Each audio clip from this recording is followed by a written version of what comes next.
Oh, hey, it's me. The mud that you were hoping to complain about, but psych, it's winter again outside, Lindsay LaBella.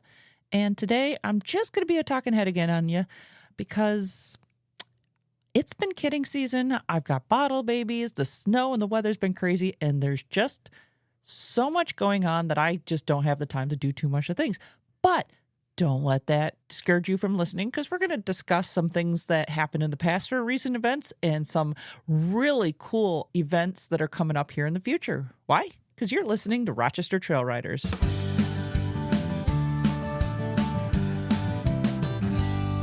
Did you know it's tax season?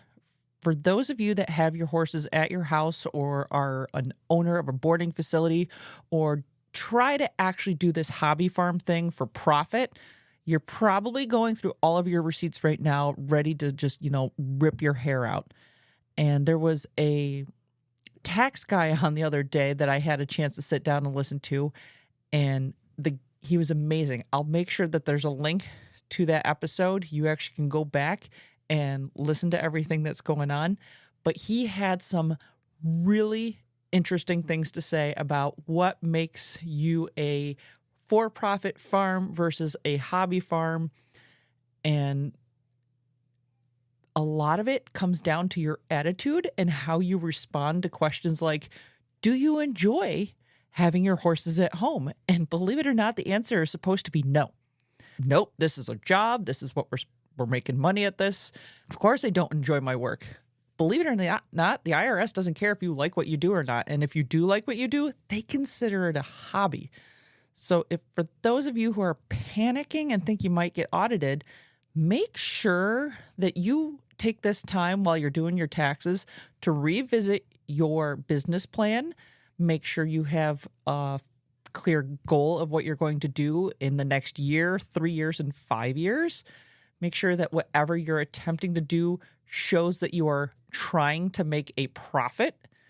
For those of us that do horses, and it might be a little easier than just the horse market alone. So if you do have a small boarding operation, you need at least 10 horses to be able to do that. You need to bring in at least $10,000 a year to do this.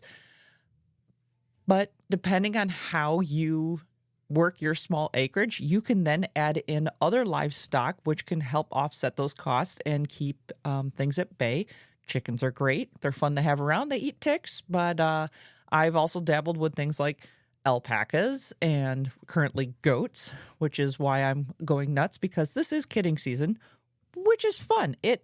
There's not much to do this time of year because the weather is so nasty, so it's really fun to have something different going on in the farm while I'm waiting for the weather to brighten up and give me some, motivation to get out on the trails and ride again. Because let's face it, I'm a fair weather rider most of the time, and I just don't wanna when the weather's not being nice. And the goats give me something else to do. They also help keep my farm from overgrowing with things and preventing myself from using too much gasoline to mow everything down. So there's my 2 cents on while you're doing your taxes this time of year is sit down, revisit that business plan. If you're thinking into making your farm into a business plan. I can't stress that enough. Make sure you understand what your motivation is going forward and how you're actually going to make money doing this because nobody wants to get audited. It's not very fun. That aside, there was some fun stuff here recently. GVRDC finally came back, had their winter extravaganza again. Fortunately, I ended up missing it. I had another event that I had to go to, so I did not make it this year. Rochester Trail Riders, we will attempt to have a party. Yeah, let's have a party. A table at next year's event. Henderson Equine Clinic started their very first seminar also. They did theirs on emergency horse topics. Holy cow, ton of information. If you guys missed this one, they did record it and it is available on their website to be able to see and listen through again. Highly recommend. They had some amazing information on when you should call a vet, the types of emergency cases they've seen, what is and isn't an emergency. So I'll make sure that link's in the show notes too. It's a great watch. What they also did after that, after the entire seminar that they did, they had wet labs. So you got to go up and play with like the ultrasound. You got to practice wound wrapping, and they do anticipate having more of these short seminars and wet lab events in the future. So as I get a notification of them, I'll make sure I share that information with all you guys. So great topics for those of us looking to get a little more hands-on and involved with the veterinary and the healthcare of our horses. Couple of things coming up. Show season. I am so excited. 2024 is got a lot of stuff coming in there. For those of you that actually host show events, I would like to revive the show calendar for Rochester Trail Riders. Please, if you have an event, I'll do my best to look through the Facebook feed and gather that information, but send me an email, rochestertrailriders@gmail.com. Send me an email. Let me know the date, the time, and by all means, whatever link you have to your show site. If that's a web page, great. If that's a Facebook page, also great. Get me that information. I would love to compile it. And as I do these podcasts, I would like to showcase, upcoming events. So free advertising for you guys. Better to get that information over to me, and I will do my best to pay it forward and get people interested in your show series. And while we're on that topic, a little plug for Rochester Trail Riders. I have come up with a very broad challenge series. If you haven't been to the website recently, go to rochestertrailriders.com. I did a ton of work making sure all the links are updated and fixed, making sure all the maps are updated, making sure that my Google Maps are updated and the pinpoints are updated. So check out rochestertrailriders.com. And to go along with that, I have trail challenge series for all the greenways, all the county parks, and all the state parks. And you can get master badges for these things, whether you're doing all the miles on one specific rail to trail, and they range anywhere from literally a 1 mile long trail to a 120 mile long trail. So you can hike, you can horseback, and you can cycle. I know you're like, but we don't like the bikers because they scare our horses. It's a multi-use trail, folks. Just understand that people want to get out and enjoy nature just as much as you do. And the best way for us to bridge that gap and to educate everybody on what we expect as horseback riders is to pay it forward and make sure that they can enjoy the trails just as much as we can. So I have these trail challenges open on horse-friendly trails to hikers and bikers and horseback riders. And if you are somebody who enjoys trail running or cycling yourself, you can also get these badges for your discipline. So check it out. The county parks badge, they span Monroe County, Genesee County, and Erie County. It's all of the Western Finger Lakes region. I'm asking that you guys to obtain a badge. You do 5 miles at 5 parks, and you get a badge. There are ultimate badges. So if you happen to hit every single park in that list, there's an ultimate badge you can get. There's also a winter version to help those folks like myself maybe get out and enjoy the county parks in the winter months.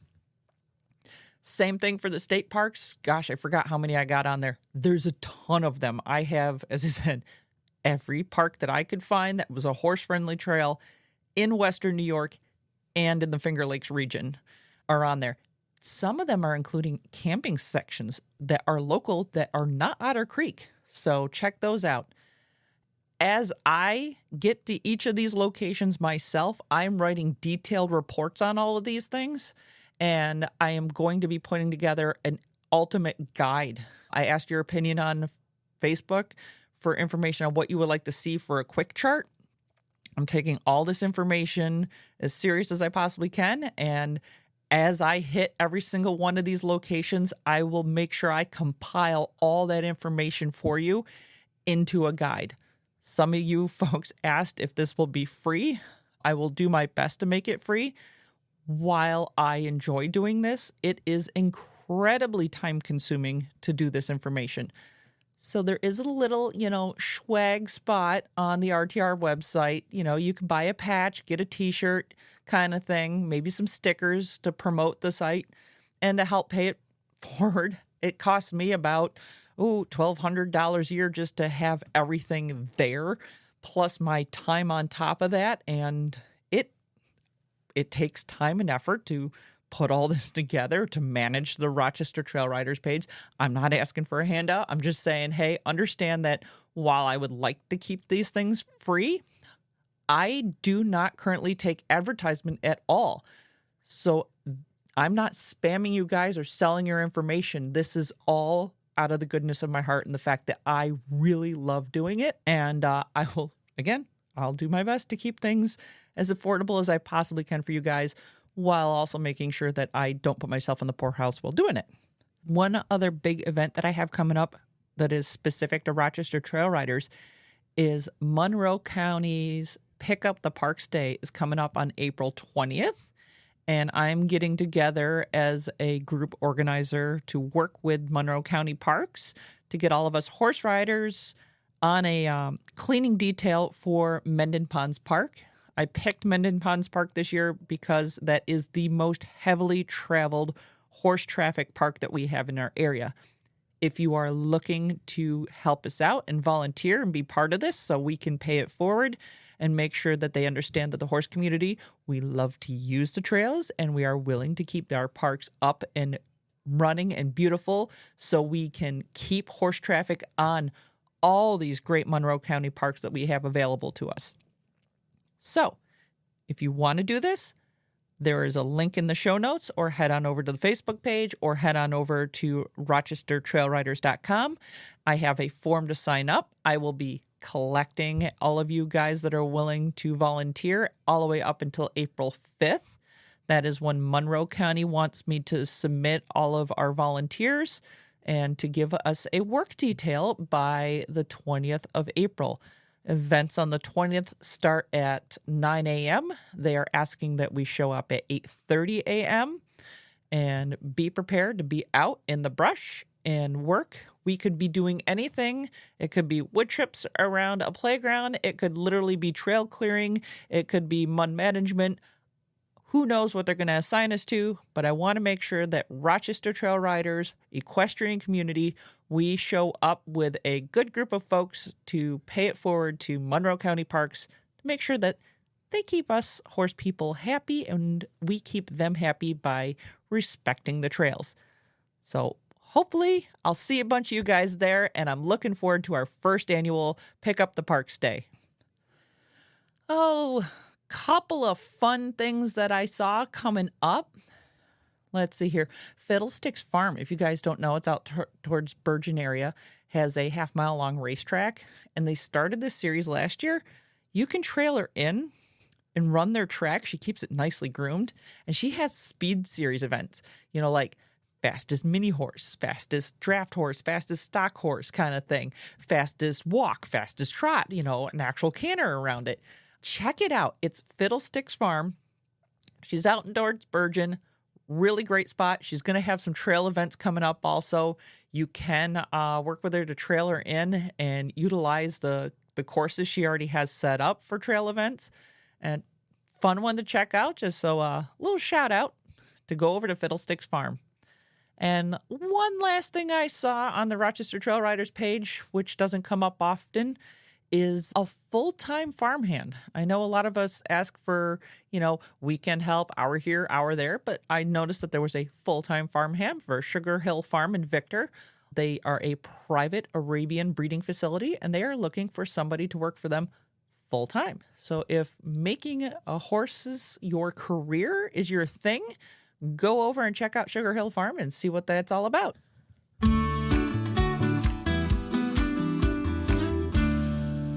Pretty sure that's going to wrap things up today. Please, one more plug before I close this thing out. Email me events. I want to know what's going on this summer. Which does remind me, Avon, New York just elected a new mayor, Mayor Hayes. From what I understand, he is looking to keep our relationship with the equestrian community going. I haven't had a chance to talk to him myself. Now that he's been elected, I will wander over there and be like, hey, I know I don't live in the village. However, I do utilize the horse show grounds that the town has put, or village has put together. So with that being said, fingers crossed that we get to keep all our events going through the village of Avon. And if you did not know, the Avon Driving Park is gorgeous, has their track that's over there and brand new stall facilities, a gorgeous ring. So there are several horse shows that are held on the village horse show grounds. And I'm looking forward to a great season with the village of Avon. Well, that wraps it up. And until next time, remember to respect the trail, wear a riding helmet, and please clean up at your trailer site. Happy trails.